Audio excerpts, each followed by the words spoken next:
He'd actually said that. "No, I just thought—" "I understand," she said, cutting him off again. "You proposed because you were trying to protect me." Mack studied her through narrowed eyes. "You didn't hear from David Rhodes again, did you?" "No." She shook her head emphatically. Noelle's biological father had threatened, more than once, to take the baby from Mary Jo, which Mack felt was nothing more than a bluff. But it had frightened her so badly that she'd panicked and decided to move back to Seattle, back to her brothers, who'd look after her and the baby. Afraid he was about to lose them both, Mack had suggested marriage. Mary Jo had accepted, with the stipulation that they have a 6-month engagement. That wasn't the only stipulation. She'd insisted there be no physical contact. That was when Mack had realized his mistake. Mary Jo's sole reason for moving to Cedar Cove had been to escape her domineering older brothers. In offering to marry her, Mack was doing exactly what they'd done.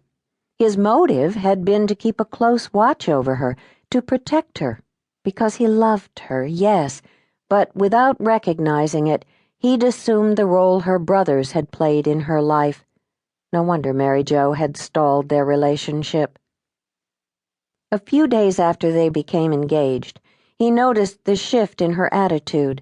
No longer did she treat him as her friend. No longer could they tease and joke and affectionately kiss. He'd taken control of a situation in her life, squelching Mary Jo's first tentative efforts toward independence. She'd said yes to his proposal, but it wasn't because she loved him. A month passed before Mack figured out what was wrong and why he had to break off the engagement. In his eagerness to be with her, to marry her, he'd nearly ruined everything. At least neither of them had mentioned the engagement to their families. For his part, Mack knew his parents would have seen through his reasons immediately. They would have said it was too soon, pointing out that Mack and Mary Jo didn't know each other well enough to make that kind of commitment. They would have been right.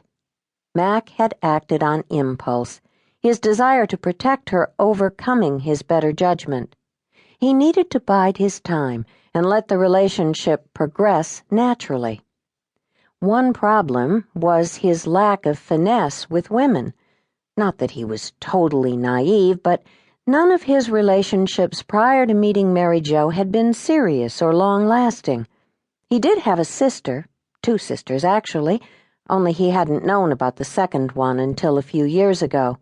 He'd always been close to Lynette and had now begun to develop a friendship with Gloria. Lynette had often advised him on relationships, but she'd moved to some podunk town in North Dakota.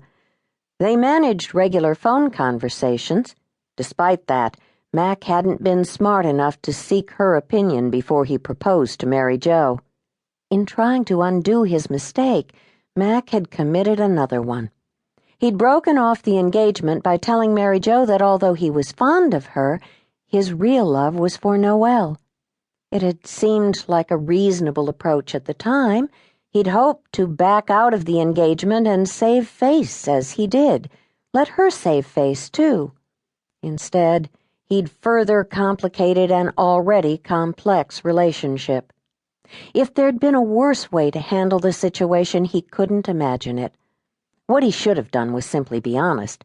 Whoever said honesty was the best policy, Ben Franklin, Mother Teresa, Bill Clinton, Oprah, was absolutely correct. Then, the following morning, Mack had been on duty at the fire station. He'd felt uncomfortable and anxious about seeing Mary Jo ever since. This was their first encounter since that day. "I don't expect to hear from David again," Mary Jo was saying. "Like you said, I think it was an empty threat. He only wants Noelle so he can manipulate his father into giving him money."